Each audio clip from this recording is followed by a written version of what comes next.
Hey guys, starting next Thursday, I'm going to be in Edinburgh, Scotland for the whole month of August. I got a comedy show basically every night at 11 p.m. for the Edinburgh Fringe Festival.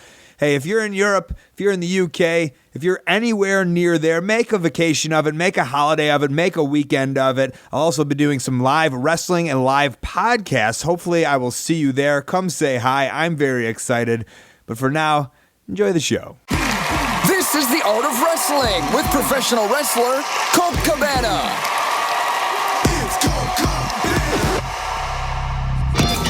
All right, how you guys doing? Come on in. Let's do it. Let's listen to this thing that we've been listening to for a very long time now. This is The Art of Wrestling, a professional wrestling podcast. It's a life podcast. It's a personal journal. It's an entryway into the minds, the souls, the hearts, and the lives of the people involved in the world of professional wrestling. I am your host. My name is Colt Cabana. Usually I say most importantly, I'm a pro wrestler, but you know what? Today, most importantly, I'm a podcaster, and I am sitting here live in the studio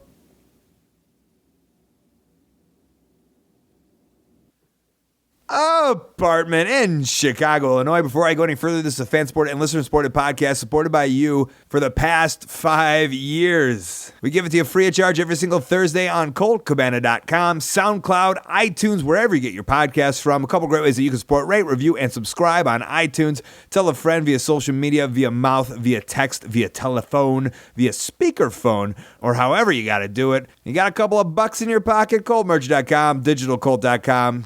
T-shirts, buttons, pictures, posters, DVDs, the usual shit. It's all over there. Great ways to support. DigitalColt.com, ColtMerch.com. I got a new retro VHS tape shirt up on the store, which I will be bringing to the Fringe. So I recommend that one. New shirt. Always trying. All right, hello and welcome to this week's show. This is the 5th year anniversary. On July 28th, 2010, I asked Cable Guy Jeff to upload my podcast on July 29th, which was a Thursday. And from there on out, probably for the next 5 years, it usually comes out somewhere between a Wednesday night and a Thursday morning. Always meant to be Thursday. Meant to come out on a Thursday, meant to be listened to on a Thursday. But since that day, that July 28th/29th of 2010, I have been uploading a podcast every single week, except for a week when some guy got onto the horrible server that we were on before and spammed the shit out of it on purpose, I'm sure, in order to make sure that I didn't have a show. And he did a great job. But you know what? In saying that, I think he allowed us to kind of figure out that we had to get off of that and onto SoundCloud.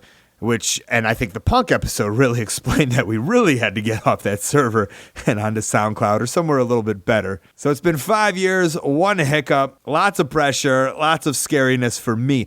I think I'm going to dive into it today on the monologue. It's going to be a longer monologue. I don't know how long I'm going to go. I'm not going to stop for the train that goes right by my apartment every single, basically, weekend I've been doing this. Usually I'll stop it when I hear the train coming, but I think we'll go. I'll let the thoughts go forward as we kind of reminisce. The ones that have been with me or like this one will enjoy this as we talk about, as I talk about why I've been doing this, how long it's been going, the point of it, and where my career has gone since and because of the podcast. There's a lot of points to bring up.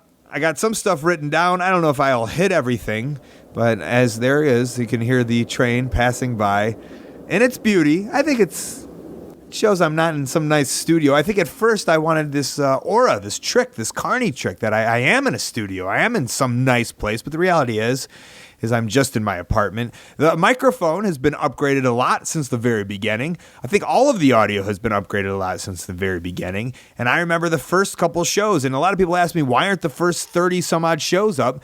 Because the audio is shit. The content is really good. The content's I'm very proud of it. There's episodes with guys like Seth Rollins and the Briscoe brothers and Cassandro, an out-of-the-closet homosexual lucha libre wrestler who I think the world of. But the audio, I don't want someone brand new coming to this podcast. Maybe they've all of a sudden jumped on the podcast bandwagon and they've heard Stone Cold and they really dig Stone Cold and they want more episodes and they look to see who else there is and they find mine. And if they go to one of those early ones, they're going to be like, this is shit.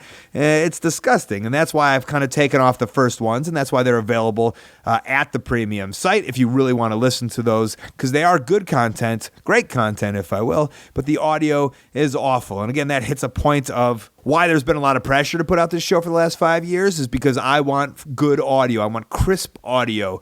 It's important to me. It's important that I go and I meet with every single person. It's important that I put a microphone in their hand and that we both have microphones and we're not doing it over Skype, and it's listenable. It passes you by. You don't get frustrated while you listen to it. You enjoy the soothe audio, if it will. And I know there's stuff that I need to work on, and I think in another 5 years it's probably going to sound a lot more better. But I don't like to do Skype calls. I don't like to do phone calls. I kind of see it as not bush league, but just not what I fell in love with when I fell in love with podcasts and why I loved podcasts. So there's some people that have visions of radio, I'm sure, where you call in, right? But when at the time where I started really digging on podcasts, it was about being in front of that person, talking with them, having that nice audio, and also having that nice connection, looking them in the eye, having a real conversation, talking to this person or people. And that's what I fell in love with. And I love podcasts, and that's why I've been doing it for 5 years. And that's why the pressure, I said, is there. Well, I almost stopped for the train that's coming by. There is a lot of pressure because it's hard, because I have to make sure that I'm on the road at all times and I'm able to meet up with these people. And so I don't really have a stressful life, but that's a little bit of the stress. And then especially when the mid-roll jumped on and were cool enough to start selling ads for me, they're like, hey, you've sold an ad for this show. You better have a guest. So I better have a guest. I better have somebody. That's where the pressure comes in. It has been a fun and long journey. I just got home from the gathering of the Juggalos, and I know I said I would talk about it. I took some great pictures. I think my Vine, Instagram, and Twitter are always a lot of fun when I go to the gathering, and I always hold a special place in my heart for ICP, for the Juggalos. I'm not sure how much I've touched on this, but when I did leave WWE and I got fired, they were doing JCW every other Wednesday, and it was a time where I felt I wasn't sure, how long I could still be a wrestler. If anyone wanted me to be a wrestler, would I be able to pick up the full-time schedule back like it was before I got signed by WWE? And those Wednesdays were a key thing for my confidence in believing that, I could keep up this full schedule, because if I book a Friday and Saturday, and then all of a sudden I book a Wednesday, that's 3 days of work. Sometimes I could book a Sunday. Now all of a sudden I'm working 4 days a week, which is just as much, if not more, than a lot of the WWE guys. So there's a special place in my heart, and I love going to the gathering of the Juggalos, which I just did 2015. What an experience it was. A lot of this is based off of WWE. I know it can get sad. People can be like, stop talking about it. I brought it up a lot, but I do see it as a pivot point in my career. It's a comparison. It's something, maybe it's not the WWE itself, but it's the idea of success, right? And in wrestling, we all base our success whether we've been to the WWE or not. Not all of it. Of course, that's not it's a very vague statement. But if you make a vague statement and you say, has this guy's career been successful? You say, well, has he been a star on WWE television? Has he been to WWE, etc., and so on? So a lot of it is, sadly, a comparison. And I try not to make it a comparison, but I do. And it's a chip on my shoulder. And it'll always be a chip on my shoulder. And it's a chip that drives me. At this point, I don't know what it's driving me for. There's always that thing that said, you weren't successful, that you weren't, quote unquote, good enough to be here. Like, I want to do everything I do to A, have a roof over my head, to B, to eat, C, so many other reasons, but also to say, hey, look, you made a mistake. It's all right. We all make mistakes. But now I'm doing this, and I don't need you. Fuck them. Let's jump off of that. But I am acknowledging that I'm very self-aware, and I know But I want you to know that I know, and you should know with me. The guest. There is no guest today. But I am going to play a clip from a premium podcast episode that I did with Kevin Steen in 2012. And this is under the premium podcasts, and I don't play all of it, so I a little bit of me, I felt bad if you had paid for the premium podcast, and then you're like, but I've heard this, and I paid for it. I clipped some of the stuff that wasn't as important to the point I want to make, but it's pretty great. It's pretty great because of how awesome Kevin is doing now. And the point of this podcast, the struggles that we go through to get where we want to go. And you hear in this conversation the reality that it might not be a reality. Not only that it might not be a reality, but it won't be a reality. That Kevin will never make it to a higher place. That Kevin has hard times. He's got a family. He knows that his shape or his size is going to hold him back. And then, the past 4 months to turn on the TV and to see my friend Kevin as this big star, to go out to eat with Kevin when they were in Chicago, and to see people crowding him and wanting to take pictures, and to see his wife on Instagram posting pictures of his son and his daughter, and to know that they have a place to live, to know that they have food on their table, to know that they are doing fine. It makes me so proud and so happy. And I know it's important work that we are documenting different times in different people's lives. So even though this is 2012, it really shows the importance of going back and listening to these other guys' stories and where they were in their lives. I think that's something to really take out of this, is that Kevin was kind of in a dark place and he didn't know what to do. And not to say that it will work out for all of us, but what a lesson, right? You chug forward, you move forward, you keep on going forward, and something's got to work out. I've been a big believer in that for a long time. Like, something will work out if you just keep on moving. I'll paraphrase Bill Burr awfully, but, he said something to the matter of, like, the only reason he's so successful right now is just because everybody else has just quit who was doing it as long as he was. And now he's the veteran. He's the one who's been doing it longer, putting in the most hours, putting in the most time. And that's kind of a situation for some of the people in my generation, Kevin included. He's a little bit younger, but he's put in a lot of time, and he's gotten to a point where he's really good on the microphone, really good at what he does, and it just went unnoticeable. Whether there's politics behind it or why he did this or why he went up or whatever, the idea is he was polished enough and good enough and better than everybody else in that kind of situation to be put in that position and to move forward. And now he's a big star. I mean, he was before, but he's a big star. The premium podcasts, which I put out, they're not out anymore, because when I started doing them, people weren't doing podcasts, and I knew people wanted more content, but I didn't want to start doing 2 shows a week, because I told you that was a lot of pressure before. I think that's going to be a lot more pressure.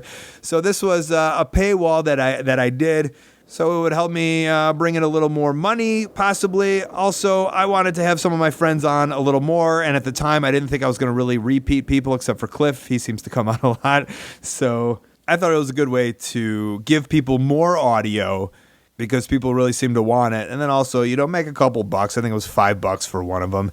And now, with all the podcasts out there, I think putting out more of this kind of audio just wouldn't benefit anybody. There's a lot to listen to. The market has, not been saturated, but is flooding very well. Something I saw coming a long time ago. I'm glad I was in on the beginning of it. And now this show, we're at the point to where I thought it was going to be, where the situation was going to be 5 years ago. And the point always kind of was, and I had probably a 4-year head start, was quality over quantity. You might not know all the guests. I'm not racing to get the big guests. I'm hoping I've got a fan base who just enjoys coming to the show every week and bullshitting with me. I know there's some people who want the guests, only come and listen for the guests, and that's okay. There's all different types of fans, and I could probably categorize them, if you will. There's people who will listen every single week, and those are the ones that I love. Those are the ones probably listening to this right now. The ones that they'll listen. It's on their routine. It's what they do. And then there's people who will only listen to the very, very big guests. There's some people who will listen to they'll pick and choose. They'll go down and they'll go, I'm going on a trip. I'll take that one. I'll take that one. I'll take that one.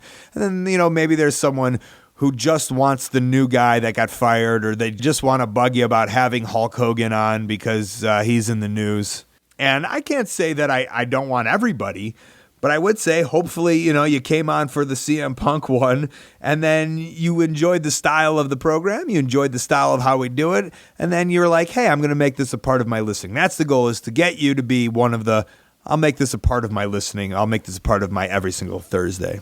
The guests that I like are the people that I like. And I've said before how much oh man, please don't tell me to have on this person or that person. And then especially when you tag them, it just makes it really awkward for them and me. It really does. I want to have the people that I want on. I've turned down some big names that I did not want to have on the show. I didn't think they would be a good fit. I didn't really want to have a conversation with them about a struggle or struggles that I didn't think I could relate to. And I think that's the key, is I want to be able to relate to your struggle in the world of wrestling. We've crazily, for 5 years doing this now, we've had 3 deaths on the podcast.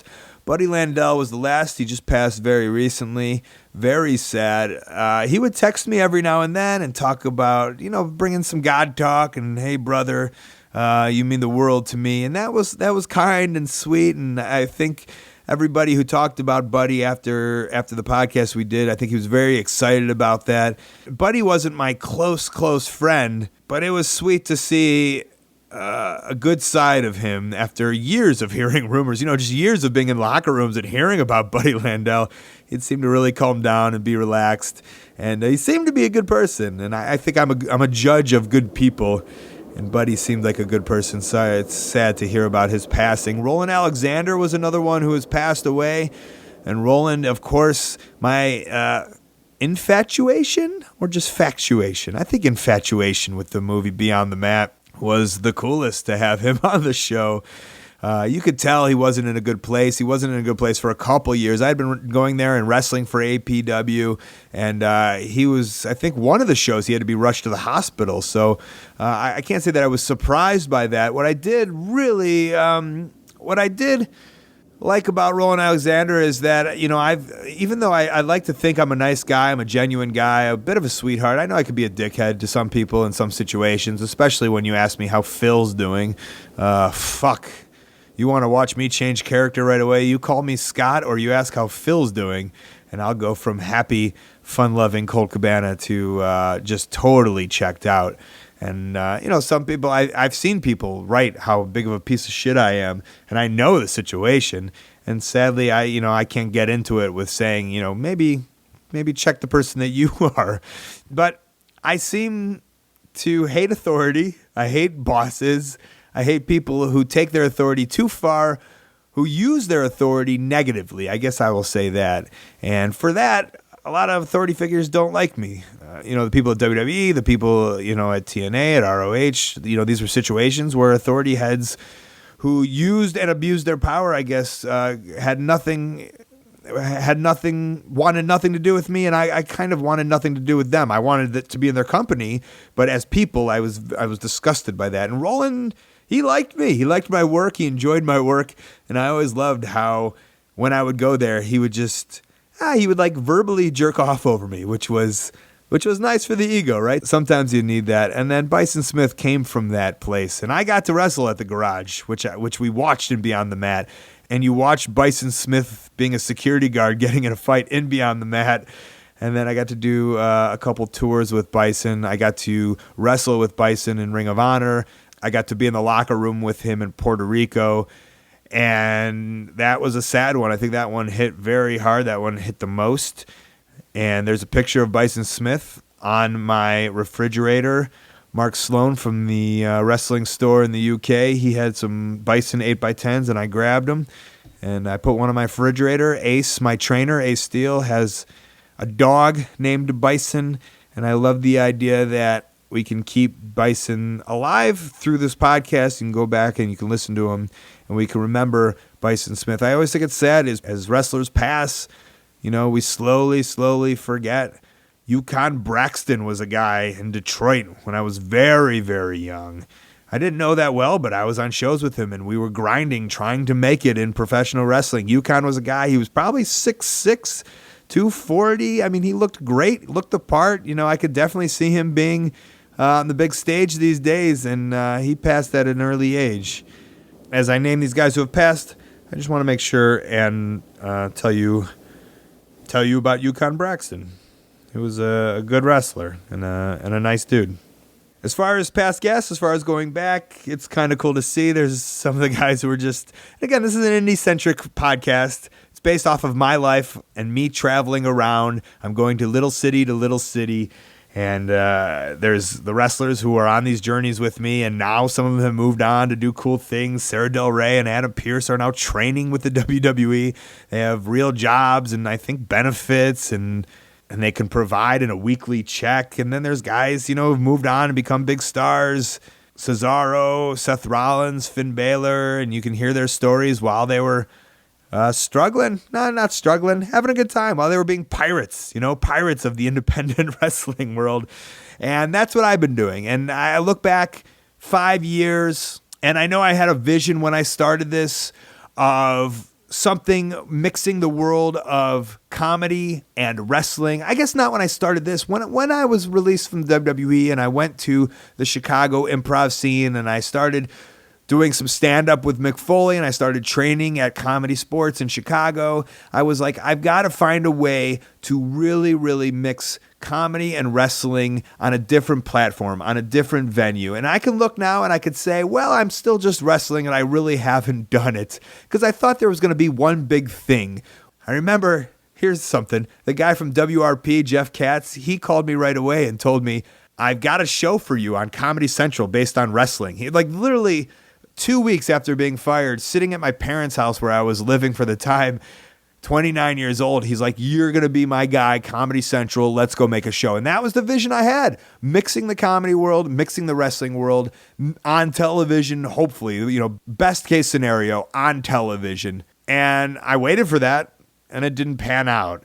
And I think podcasting is the greatest last resort, because TV is the best benefit, but podcasting is like, well, I'll do this because nobody else wants me. And that's really how I felt. This is my machine. This is my commercial. This is my TV show. This is my outlet. This is anyone's outlet. You want an outlet and no one will give you an outlet. No one will give you a TV show. No one will sign you to a deal. Start a podcast. Have good audio, please. Start a podcast. People might not listen, but at least you're doing something, you're being creative, and you're trying. And a lot of people have done that. A lot of people use these podcasts or YouTube show or Vines or Instagram or whatever it might be, memes. Maybe they use memes as an outlet. And thankfully, this has been a wonderful outlet for me. And as we move forward, and as I look back a little bit, I do realize that I am doing exactly what I wanted to. I met Marty DeRosa. We became friends. We started this cool, fun thing.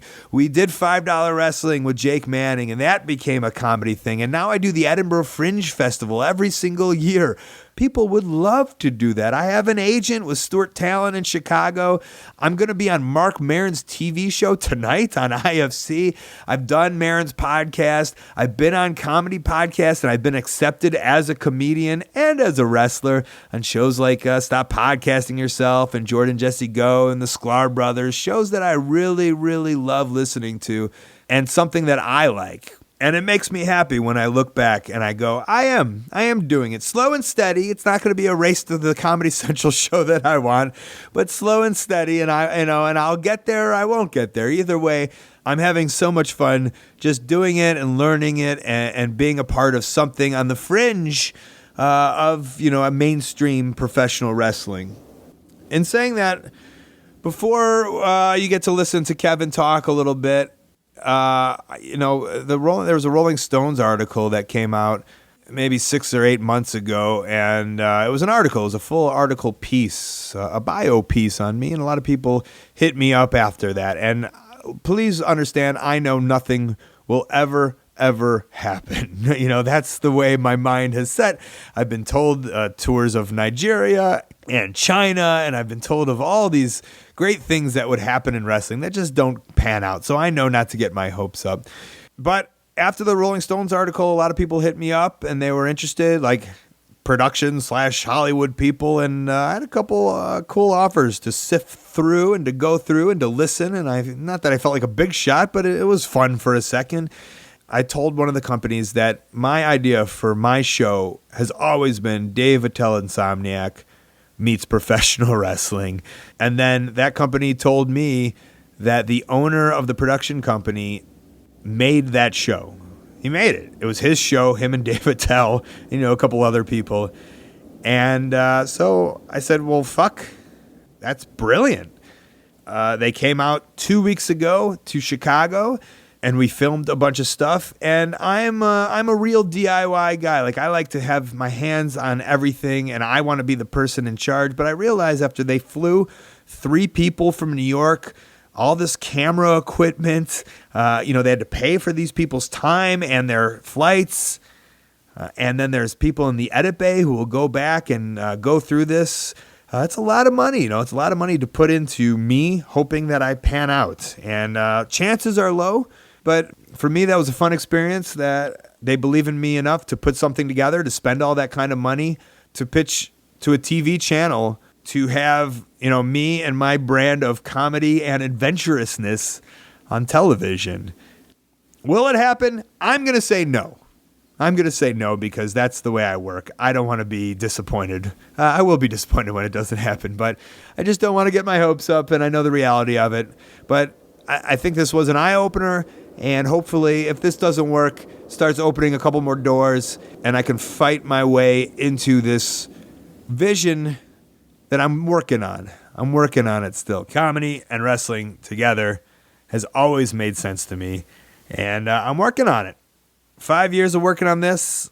I'm still working on it. Also, for the past 5 years, I played a lot of wrestling songs, and I'm very proud of that. I'm very proud that there's a lot of wrestling fans who are great, talented musicians that I'm able to showcase their work for them and hopefully get them a couple new fans, get them start them off on a fan base maybe, help them out a little bit, give them a little love, show them a little love. And very early on, there weren't a lot of listeners. So I played a song by the Secretions, and I know Danny Secretion's a big fan. And I know, probably didn't do him justice when he was on the 7th episode or whatever. And there was only, maybe 1,000 listeners, if that. So I said we play a song again. Viva la Lucha Libre. It's a great song. They're a great band, the Secretions. Enjoy it. And then I'll play a little bit of this Kevin Steen audio, which is very intriguing. I think you'll enjoy it.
I don't know.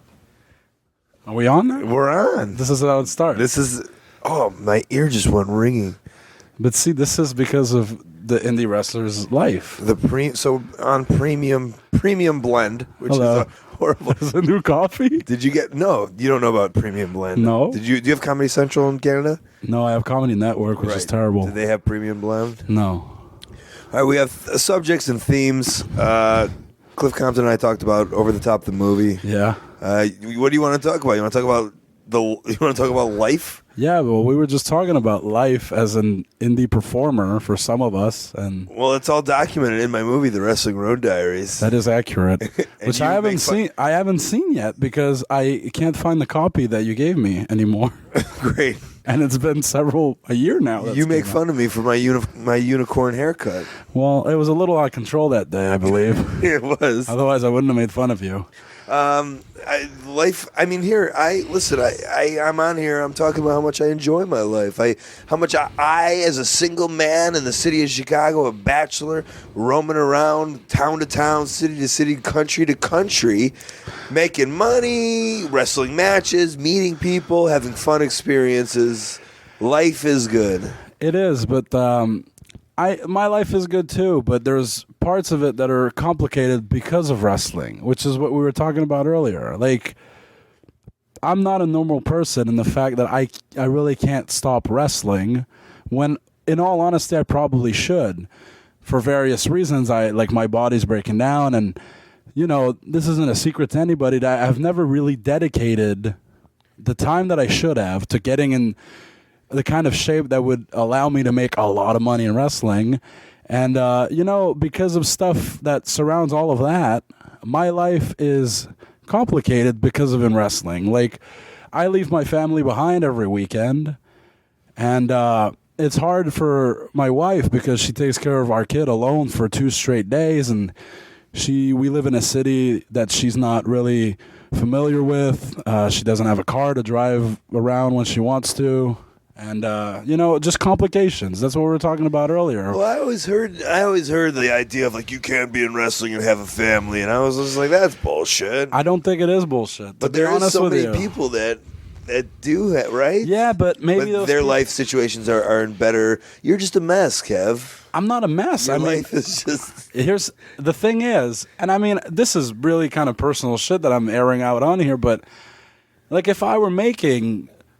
I'm not even talking about crazy money, but if I was making 60, 70 grand a year doing a janitor's salary, this would be fine because I could pay my bills easily and provide my wife and son with a life that they deserve. And, it wouldn't be as bad if she has to take care of our kid 2 days in a row and then have to, in the morning rush off to drop him off at daycare to hopefully catch the bus that will take her to school in time and all this shit. It wouldn't be that bad because we'd be at least living comfortable, and when I would leave them behind, they'd have stuff to enjoy. But the truth of the matter is, I personally don't have a indie wrestler career that's making me that much money, and I don't have a day job, and I probably should get one. But I thought you did I thought you had a night job.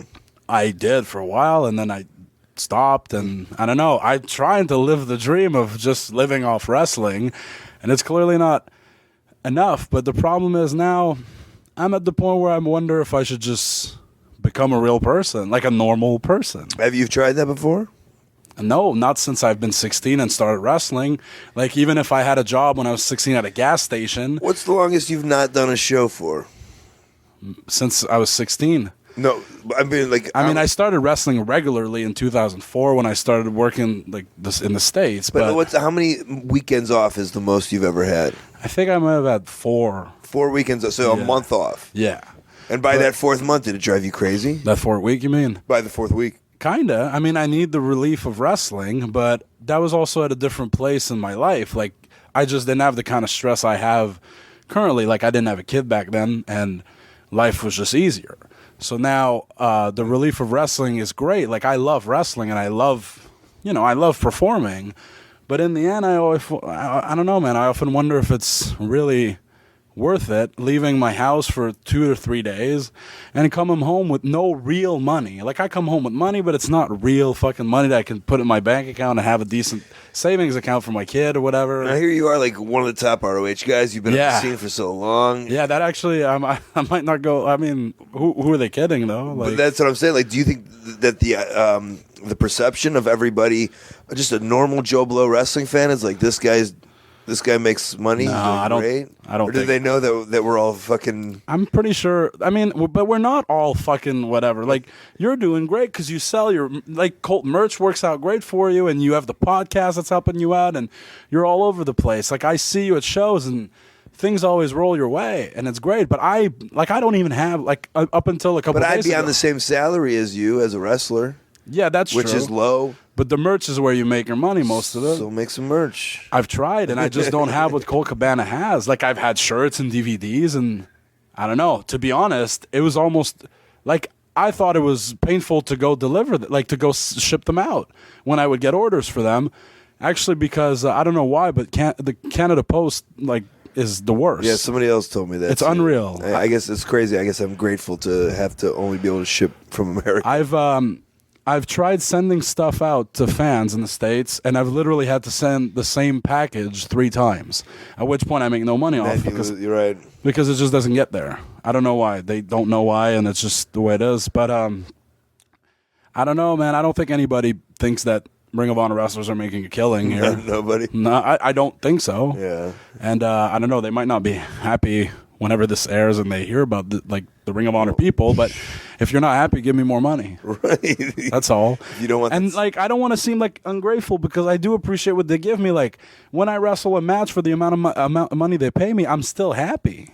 I feel like I got compensated decently, but when I got home to real life, that compensation is just not enough. Somebody that had just worked at Subway for 8 hours and made the same amount. No, that's not true. You know what I mean? For 1 week. But a real job, right? Okay, but a real job though, in terms of real jobs, that's what you made for one match is going to be less than what somebody made in a week for a real job. Probably, right? I would say so. Maybe. I mean, not all jobs, but somebody who's worked a real job for 40 hours and stayed home on that weekend to enjoy family time and be there for their family probably made a little bit less or as much as I did. You know what a big difference is, though? And I think the frustration is a lot frustration with myself. Because like I mentioned earlier, it would be one thing if I was going away making real money. You have the distinct... you have the honor or whatever the correct term could be of knowing that you made the right choices and you did the right things to get as far as you could. And you were in WWE for a while and there's no telling what's going to happen. You could very well go back and probably will. But I literally never made that choice. I made the choice to eat pizza and not work out. And now I'm 27 years old. And I really regret it when I used to not regret it. And even though I love myself and I love what I am in the ring and I'm fine with what I am, I know that I never made the choice to fully put myself in this. You know what I mean? Well, is it WWE or is it just any wrestling that can make you a good living? No, any wrestling that could, that's not true. Any wrestling that could make me a good living in this country, in North America. Because I could have made...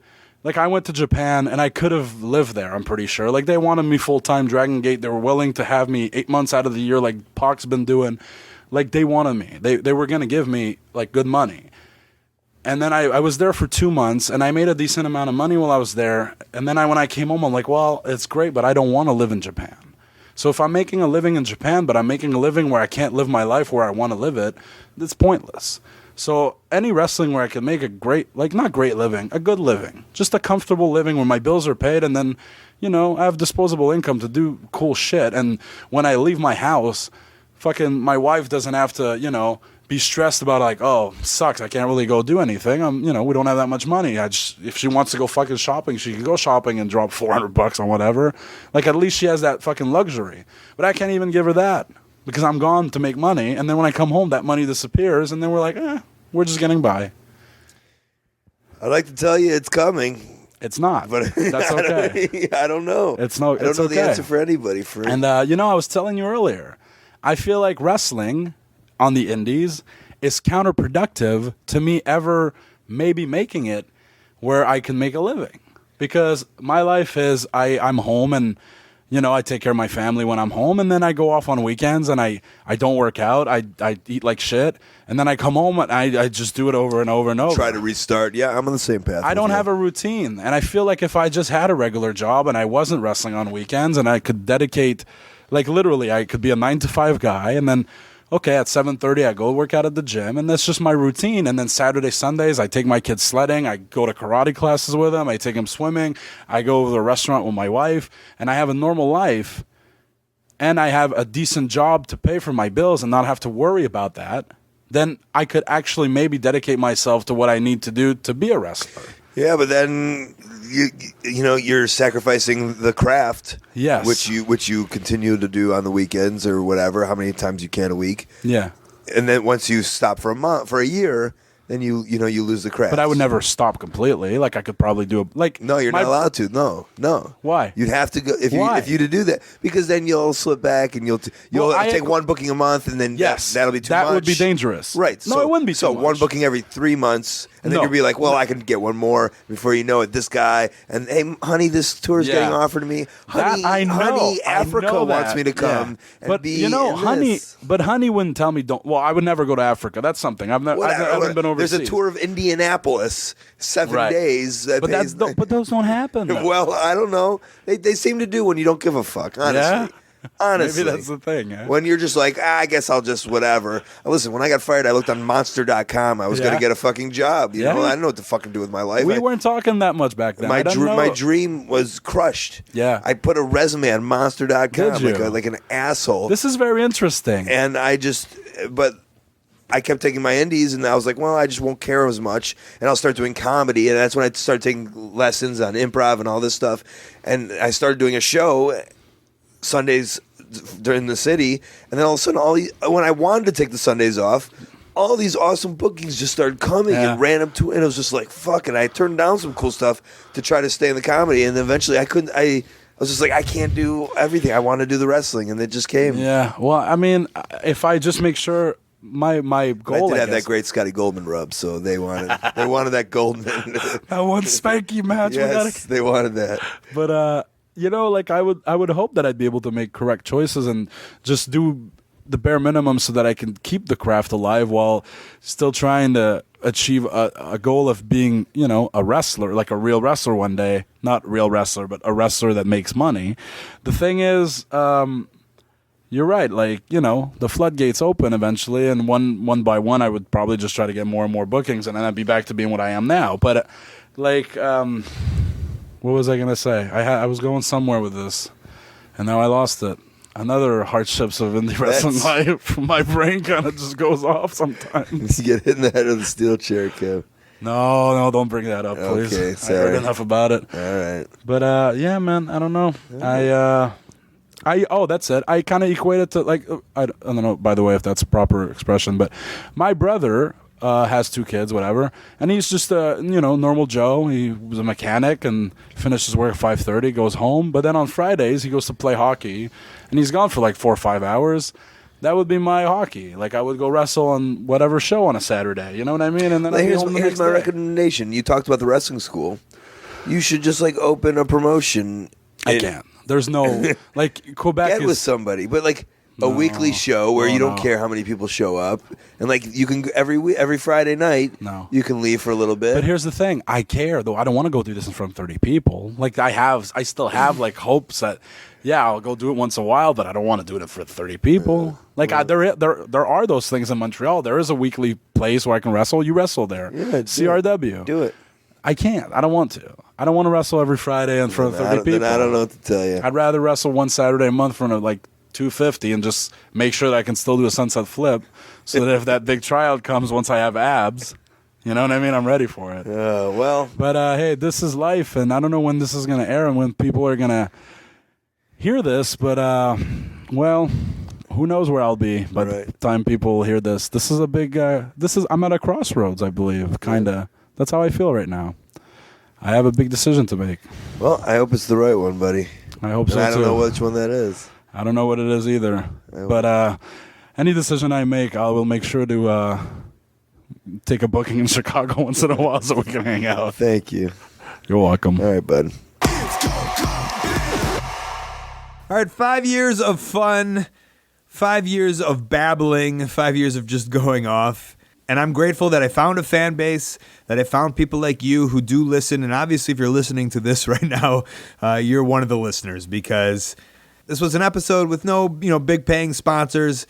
It was just kind of, I think I'll just talk into the microphone. I'll rehash on some good memories, 5 years of good times. And, of course, a big thanks to CM Punk, who not only broke my podcast, but, he came on the second episode and gave it a lot of validity to the wrestling fans who, probably tuned in for him and stayed for me. Here's something else, if you've stuck with me through this. Here's something else that I think you'll really enjoy. I have another project coming up in podcasting, and I'm very excited about it. It's either going to be a bi-weekly or a weekly or maybe just 3 episodes. Either way, it's guaranteed to come out. I've been talking with the guys of Midroll Media, and it's definitely going to happen. I already made 1 pilot episode, and I'm very, very proud of. I think it's really good. I can't talk about it too much because I'm not sure when or where, but something to look forward to, and also not an hour or more plus of audio. It's going to be short, fun, small little podcasts that I think in 2010, when I started doing this long form in wrestling, hadn't been done. I think this genre has not been done in wrestling, and I'm looking forward to being the forefront runner in another genre, another subcategory in the pro wrestling podcast game. So I look forward in 5 years from now for everybody else to be doing this. But for now, I'm excited that that's going to come out. All right. Of course, before we leave, I do have some plugs and Upcoming events. best way to support, it, ColtMerch.com, DigitalColt.com, Twitter and Instagram at Colt Cabana, Facebook /AOW Podcast, my email, ColtWrestling@gmail.com. You got something to say? I'll be there. Say it to me. CutMyPromo.com every single week is my YouTube show, and I have a P.O. box. I opened a P.O. box when I started this show. It's on ColtCabana.com. People have sent me some fun, weird, wild stuff over the years, and, from heartwarming to bizarre to just stupid to creepy. People have sent stuff, and I appreciate it every time I open that box and I see a little gift. It's like Christmas for me every single time I open that P.O. box, even though I'm a Jewish boy. Upcoming events tonight, hopefully if you're listening on a Thursday, July 30th, Dallas, Texas, comedy. I'm doing a comedy show, DallasComedyHouse.com. Please come, enjoy. Friday, July 31st, the next night, Dallas, Texas, also. PodcastMovement.com. I'm hosting the Podcast Awards. And Saturday, August 1st, London, Kentucky, Pro Wrestling Revolution. Then August 6th through the 31st, Edinburgh, Scotland. Buy tickets to my show, thestand.co.uk. Buy tickets to the wrestling show Sunday nights, insanewrestling.co.uk. Or ColtCabana.com has information where you can buy those podcast tickets. Also, I'm doing a show on the 18th called The Wrestling, where wrestlers and comedians go at it. I'll also be wrestling for SWE in Dundee, Scotland while I'm over there. And I'll probably be doing a lot of random comedy shows and other bizarre stuff. So keep with me on Twitter to get all the information on that. When I get home, September 3rd to the 5th, Cedar Rapids, Waterloo, and Clinton, Iowa. GlobalForceWrestling.com. On the baseball tour once again. Friday, September 11th, Cleveland, Ohio, AIWrestling.com. Saturday, September 12th, Brooklyn, New York, ProWrestlingSyndicate.com. 5 long years, hopefully 5 more years to go forward. There's enough wrestlers. Somebody once asked me, do you think there's enough? Somebody once asked me very early, do you think there's enough wrestlers? And I said, there's a PWI 500, so there's definitely enough wrestlers. I said, if I can get 500 wrestlers out of this, that's about 10 years worth of podcasting. So hopefully we'll keep it up. Thank you to Kevin Owens /Steen for doing this thing 3 years ago, and then me putting it on a show. I guess I'll have to thank him for that. Cable Guy Jeff and Stu Stone are the 2 guys who helped me start this whole thing eventually. Stu does TSM Radio. He still does that. You can check that out as a podcast. And Cable Guy Jeff is now a camera operator for Championship Wrestling from Hollywood. At first, he had nothing to do with wrestling, and now he's a camera guy at Hollywood Wrestling. That's pretty great. Kid Russell and Matt Jenkins. Matt Jenkins is the guy who says my name every single week. Kid Russell is the guy who does upcoming events. Kid Russell also sings my theme song and one of my best friends from growing up. Dane Miller is the guy who helped everything with the CM Punk episode, helped transfer to SoundCloud. help get this thing back on track when I assumed it was all just going to shit. Highspots.com has been with me since episode 2. They've given me a little bit of money every single week, way past the point where my ad rates have gone way up, but they were grandfathered in, and they are a great team, and they work very hard, and they do great stuff, and they sell masks and rings, and they've been around forever. They were the guys that I got my first pair of boots from. Now they're also in the digital game, highspots.com. 1 Hour Tees is one of my very first sponsors on the show. And then all of a sudden, Ryan was like, I've got the equipment to make these shirts. You know all the wrestlers. Let's come up with ProWrestlingTees.com. And we did it. And now we've changed a lot of lives for wrestlers and for wrestling fans because there's a lot of cool wrestling shirts out there. TweakedAudio.com was also a very, very, very early sponsor. TweakedAudio.com/Colt. They were in on the podcast helping when nobody was sponsoring podcasts. I'll tell you right now, they give me $5 since the very beginning for every set of earbuds that are sold. And then they also send me a shitload of earbuds whenever I need them. And I use them all the time. That's what I listen to.